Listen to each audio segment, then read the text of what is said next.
Guys, welcome back again. This is the Gallery Backyard Barbecue and Griddle, and on today's show it is going to be all about how you can get that perfect restaurant quality steak on your outdoor griddle. So look, if you could take a quick moment and subscribe to the channel and hit that bell so you'll get notified every time the channel does a future upload, it is greatly appreciated. On today's show, it is going to be A to Z, how to choose, how to cook, what tools you're going to need, and I'll throw in a bunch of tricks so you can get that successfully restaurant quality cooked steak in your backyard. So look, what I want to do here is let's turn our attention down to the board. Let me show you the tools that you're going to need, and then we will go over the steak. Keep in mind, if you're missing any of these upcoming tools, I'll have them down in the description under show notes, and you can go right to Amazon and pick up what you need. Of course, you're going to need a laser to read that griddle surface temp. That is a temp gauge. You're going to need a spatula, a smasher, some butter, some oil, 16 mesh black pepper, kosher salt. That is going to be a dome. You're going to have to dome this. You're going to need some rosemary, some thyme.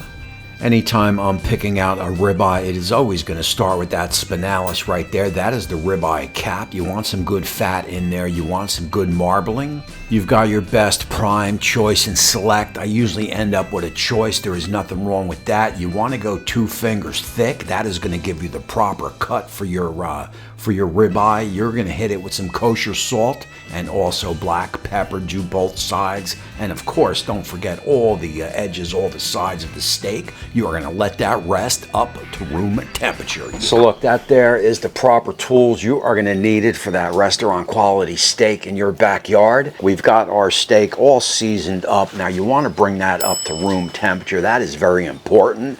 So you want to season your steak up first, then tend on over to the griddle, which is exactly where we're going. All right, guys, so look, first off, man, we are only griddling a steak. So if you were going to griddle 1 steak, 2 steaks, 3 steaks, or even 4 steaks, you do not have to light your whole pit. I mean, you are just wasting fuel. Pick the zone you want to work, light that zone. You are looking for a temperature between 450 and 500 griddle surface for that perfect sear.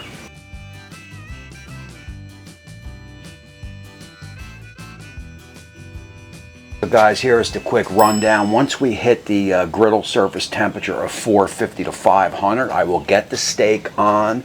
I will put a weight on it because we want to maintain that good surface contact. I will let it go 3 minutes untouched. Then I will flip it. Then I will finish it off to its desired temp. You are not going to want to miss how I'm going to do that. First up, once that desired temp of 450 plus is reached, you want to get some fresh oil down. You want to wait about 30 seconds because you want that oil to heat up and come to griddle temp. So once that proper temp is hit, you can get your steak on, push it down. You want good contact with the griddle. A lot of times I'll put a weight on it, on a thinner cut especially, because it will curl. Once that 3 minute is hit, remove the weight, give it a flip.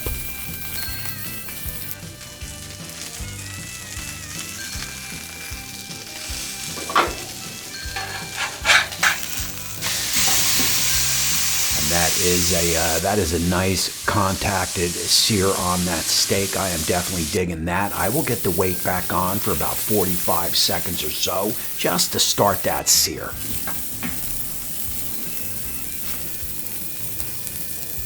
You know, once I'm happy with everything with that sear, I will get a dome on it because we want to start raising that temperature. I'll leave that dome on it for maybe a minute. At that point, I am going to take a temperature check. And you can see we are about 108. We are still a little bit too hot on the griddle. So what I am going to do is I am going to turn all burners off. We will ride it down to the perfect temperature.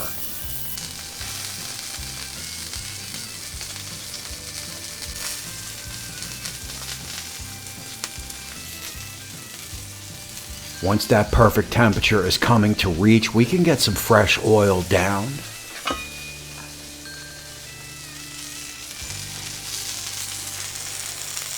And we can get some garlic down. That fresh oil is going to help that garlic release all those oils underneath and on top of the steak. You know the deal.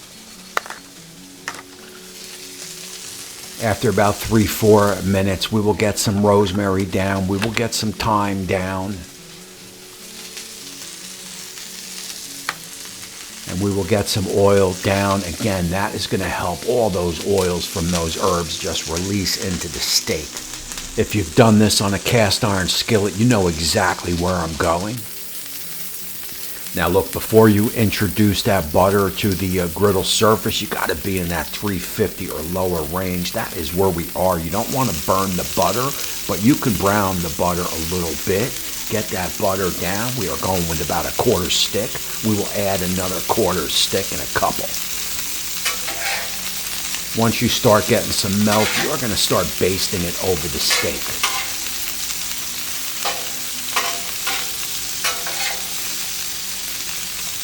You know, there is no difference in this method here than a cast iron skillet. And there is the rest of that butter. That is a quarter stick, half a stick total. A little bit more thyme down, maybe a little bit more rosemary down. I mean, hey, why not?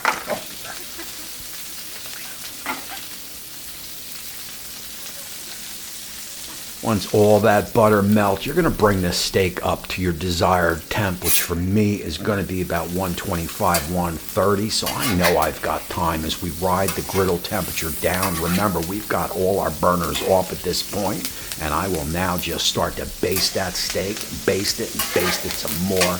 That is good flavor right there. There is no doubt about it.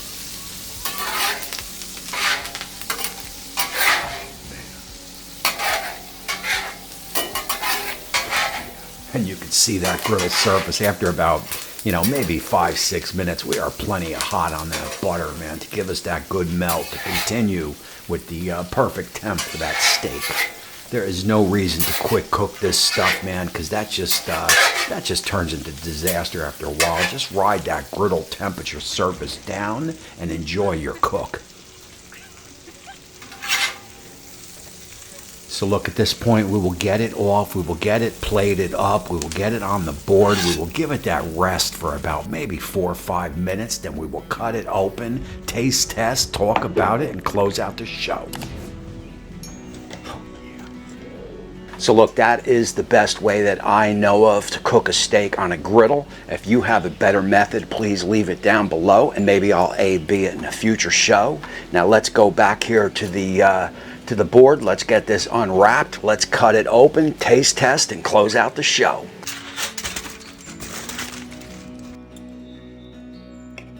Of course, it definitely cuts like butter. And I would say we definitely nailed our medium rare, which I definitely like that.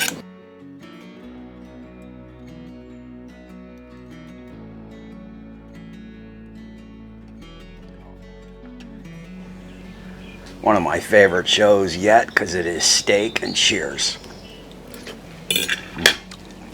Guys, that is butter. That is perfect. I am telling you, man, you get the garlic, you get the rosemary, you get the thyme.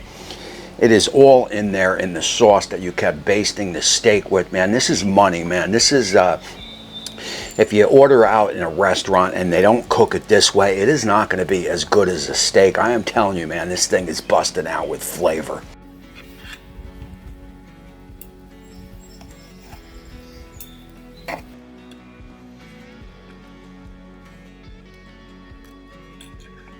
Man, that's amazing. Doing a steak like this, man, there is just so many flavors in there. I'm not sure if you've ever done this method on a cast iron skillet in the kitchen, but if you haven't, you can do it in there also. It is the same theory as it is out here on the griddle. There is no different.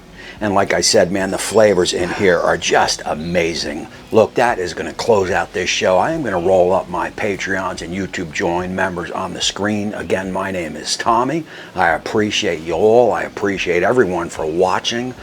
Don't forget to hit that subscribe button and ring that bell so you get notified every time I am firing up this griddle. And trust me, man, we are going to be rocking this griddle all year long. That is it for this one. Again, I appreciate you all. And until next time, we will see you soon.